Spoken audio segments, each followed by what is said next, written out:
Good morning, Girish.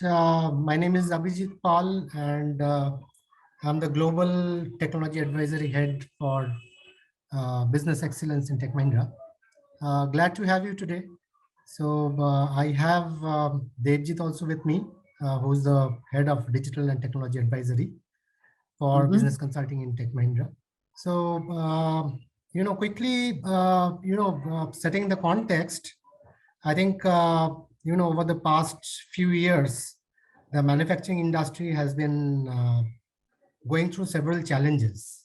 And particularly with the pandemic coming in the last 2 years, it forced manufacturers to adopt remote working, shutdown of plants, supply chain constraints, and obviously increasing cost of procurement. Based on a lot of industry research, what we have found out is manufacturers are looking to upgrade or transform their critical technology landscape to evolve their business.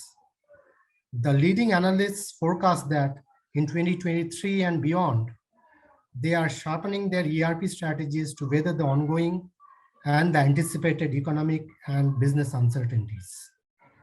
One of the top initiatives is obviously modernizing the ERP digital core to kind of bolster critical business applications, critical business capabilities, and accelerate the business execution.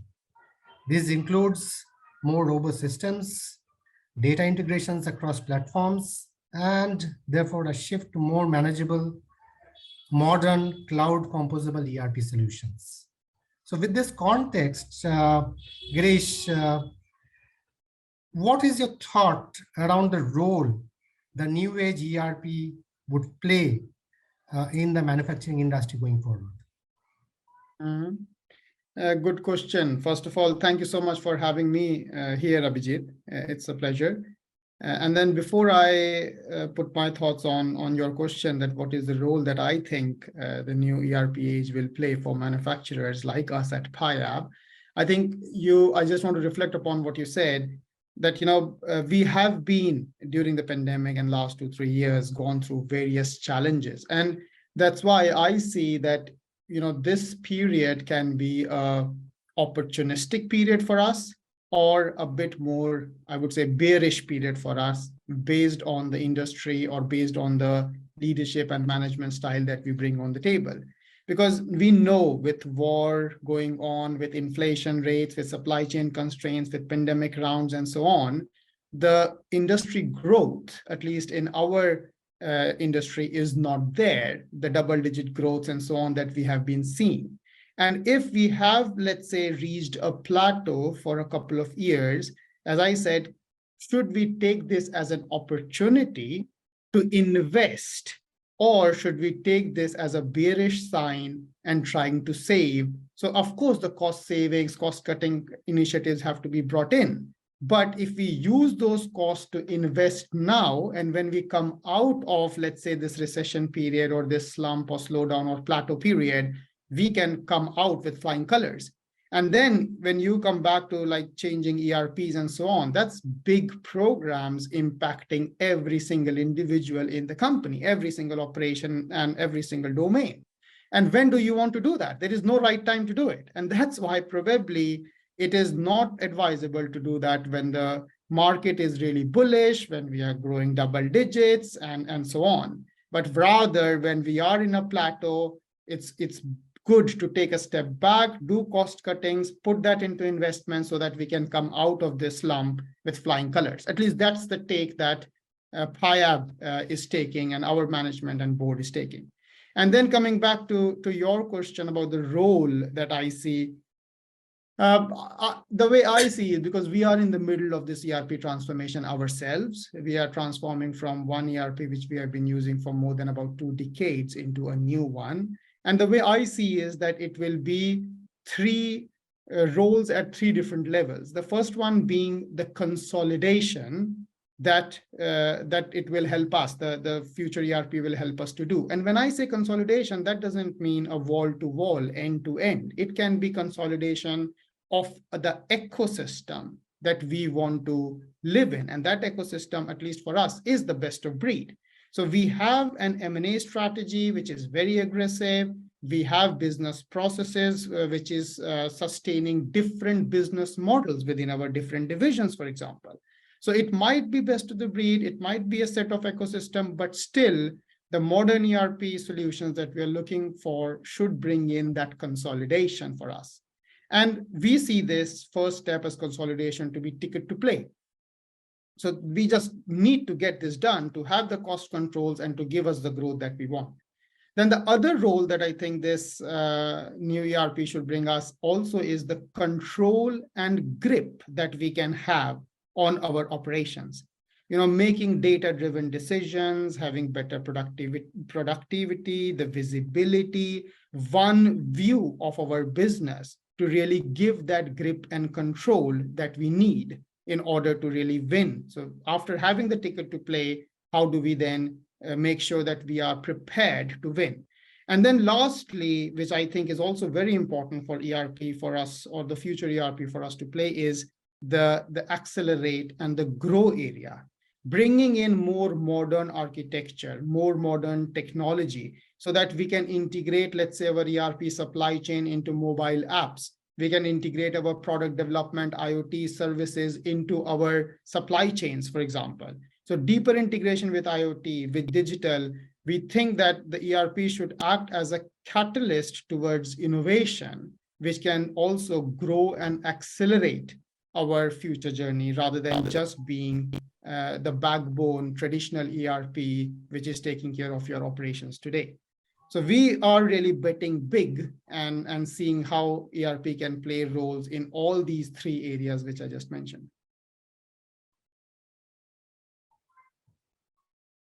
Thanks, Girish. I think that gives a holistic idea about the drivers and the key design considerations for embarking on an ERP journey at PIAB.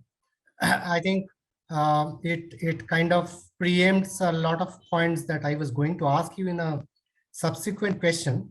But having said so, how do you think you would go about planning and executing this transformation journey? Any idea on that? Yeah, of course. We are into it, as I said to you before.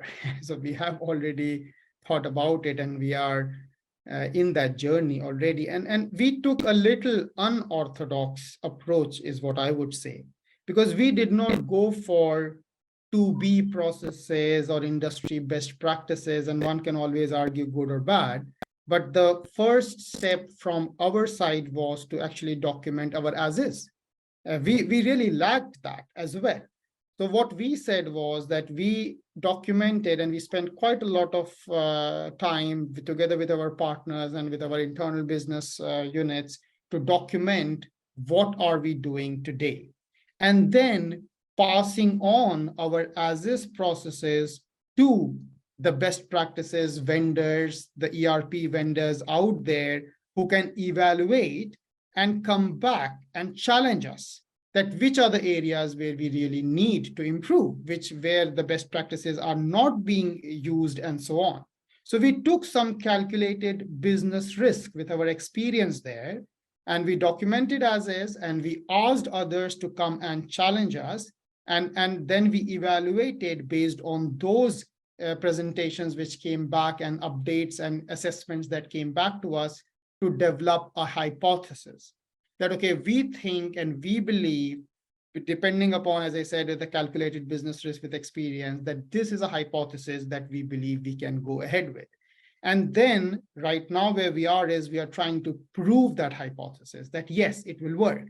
And when I say prove that hypothesis, it means no more PowerPointing now, no more talking around the system now, actually working on the system. So do an assessment on the system with our data, with our setup, with our companies, our products, our pricing technology, or whatever, and then prove this not only to the IT team, which was part of putting the hypothesis on the table, but now putting it in front of a wider business audience.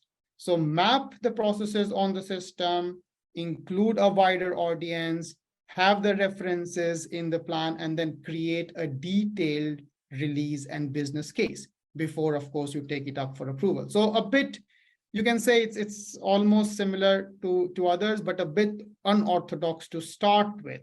But that's the way at least we are trying to plan it.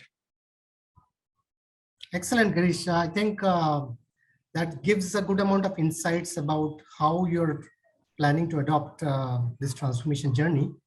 But would be curious to know uh, if you are taking this kind of an unorthodox model, what are the typical challenges that you have faced or you have foreseen over your entire journey?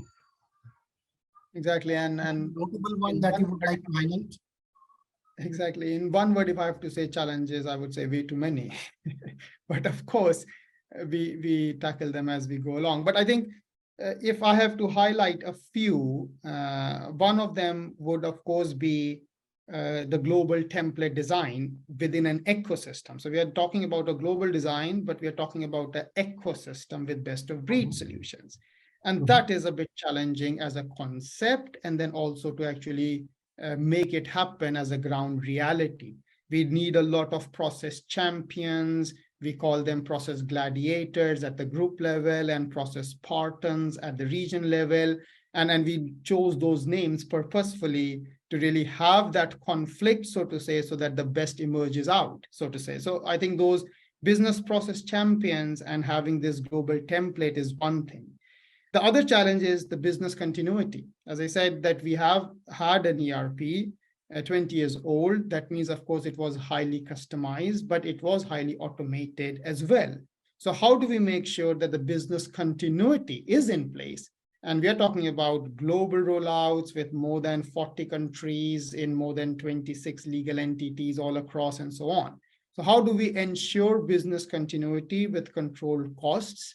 I think that planning and that buy-in from the management is also very important. And when I say management, it's the actual business guys as well. And then lastly is, at least which is very applicable for PIAB and challenging, is our business environment is so dynamic and changing constantly. So for example, we are doing mergers 1 to 2 every quarter, not every year. And bringing in new entities, bringing in new business units, changes the scope, changes the priority all the time. So having a very strong governance and a strong top-down buy-in from management, but this changing business environment is definitely also one of the big challenges. Well, thank you, Girish. I think that gives a pretty good insight about how PIAB and typically manufacturing organizations take up the ERP transformation journey. I'll quickly focus on Debjit. And Debjit, what do you think are the key drivers to initiate an ERP transformation based on your experience of carrying on such transformations with multiple customers across the globe? How do you relate your journey with what Girish just said? Yeah, thanks, Abhijit. I think that's a good question. And Girish has already answered some of them, but me as from a management consultant's perspective, I can say one thing, like most organizations or most enterprises in today's world, they have a motto of enhancing the shareholder value, right? Enhancing the shareholder value and increasing the return on capital employed. To do that, you have to look for, things like more product innovation. You have to think of, ways and means to go to, new geographies, probably use the M&A route to acquire, more companies who probably, are complementary to what you have been doing.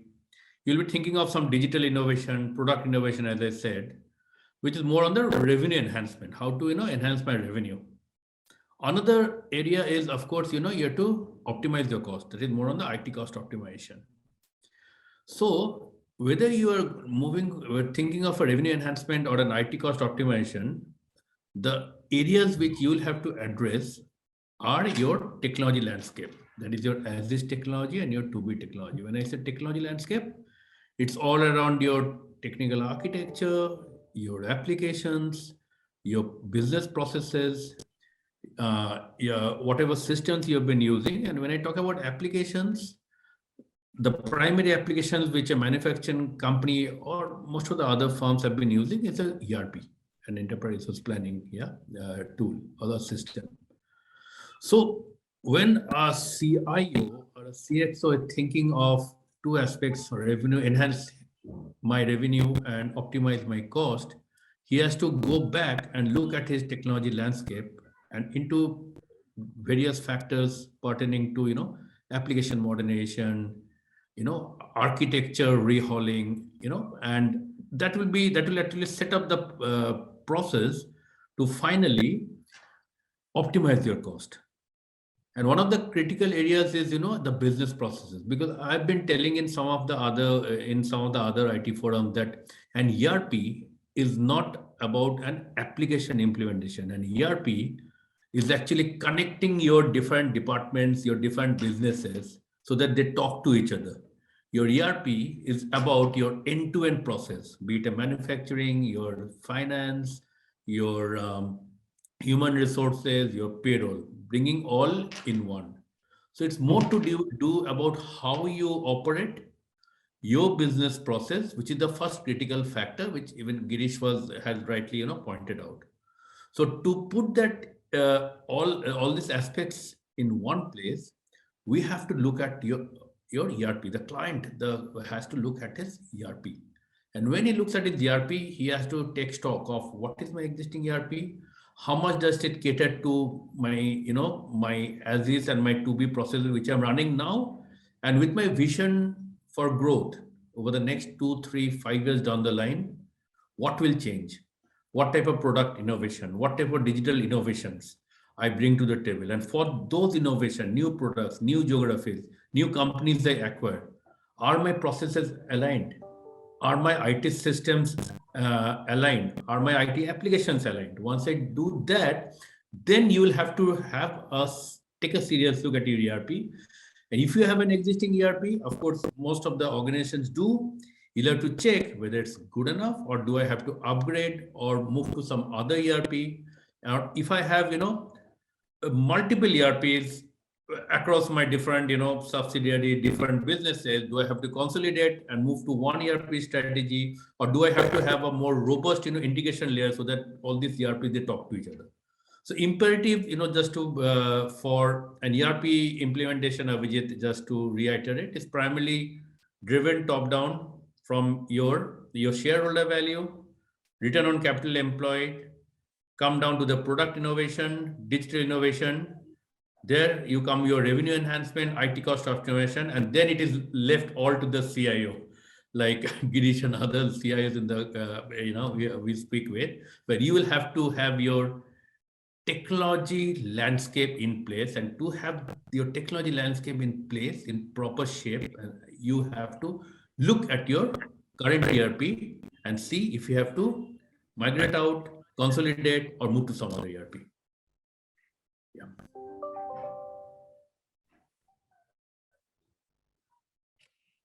I just hope it answers your question. Yes, Debjit, it answers, and it absolutely gives a brilliant view of how business and IT imperatives need to be aligned when consultants need to think about a digital transformation journey. Now, the time, just a final question before we kind of close the interesting discussion session. Debjit, how do you think TechM Consulting, the business excellence team, helps in doing this alignment between business and IT? So when you're taking a digital transformation journey for a client, how is this particular alignment done? How do you help the client in overcoming the challenges? Typically what Girish was mentioning around change management and all, how do you help the clients do that? Yeah, thanks, Abhijit. So the way we take this to our customers around the globe, when we, I mean, Tech Mahindra Consulting or BE, Business Excellence, we have a framework, which is three-pronged. The first is the business consulting layer, where we are there with our customer, CIO, CXO, and try to understand, their business problem. We try to understand where they want to be 2 years, 3 years, 5 years down the line. And there we bring in, we don't talk technology, we don't talk about, data, we don't talk about architecture. What we talk is pertaining to your business vision, your business drivers, Absolutely. and factors which are very specific to your industry, be it manufacturing, be it healthcare, be it financial services. That's the first layer. Once we do that and come out with a cookbook, we use that cookbook and define some of the key performance indicators, the KPIs. Because if I have defined something, I also have to have a metrics to measure whatever I have defined. That's step one.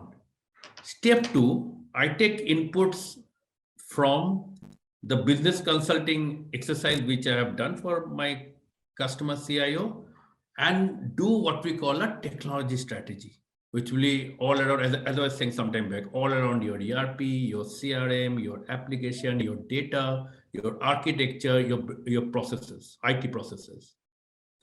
Define the target IT operating model and come out with the 2B landscape or the IT landscape. It could be the 2B ERP, 2B CRM, 2B business processes, IT operating model, all in one. It could also mean the cloudification, because in today's world, to save cost and gain efficiency, gain agility, we are moving to, and Girish will agree that many applications are moving to cloud. Whether it's an ERP on cloud or it's a third-party cloud, whatever it be, public cloud, private cloud. So that's the second layer, more around the technology and data advisory. And the third layer is what we call the walk the talk. You have the business consulting, you have the technology advisory. Next is, once the client says, hey, you've done it well, now I execute. Are you moving out? We said, no, we'll manage it. We'll program manage it. We'll monitor your, KPIs. We call it a VRO, the value realization office. Will ensure that whatever we had promised, whatever KPIs we have defined, we help you execute that by bringing in the program management layer, the change management layer. You spoke about change, right? The more, to align your people with the businesses, your business with IT with the people. All these three should run hand in hand. That is something we try to, help our client CIO during the execution stage by setting up the program management office, by setting up the change management office, and have something called the VRO. That is, the value realization office, all in one. So that's, that's a model we normally follow. And for this, we have our own tested, frameworks and processes in place, which we using, whether it's a ERP selection framework, it's an IT optimization framework, whether it's an architecture framework, enterprise architecture framework. We have a set of frameworks which are, our Tech Mahindra Consulting BE IPR, which we use whenever we do such consulting exercise. Brilliant. That reminds me of the classic people, process, technology triangle that we have, historically used in our consulting journeys over the years. I think brilliant session. The jugalbandi of a CIO and thorough management consulting professional.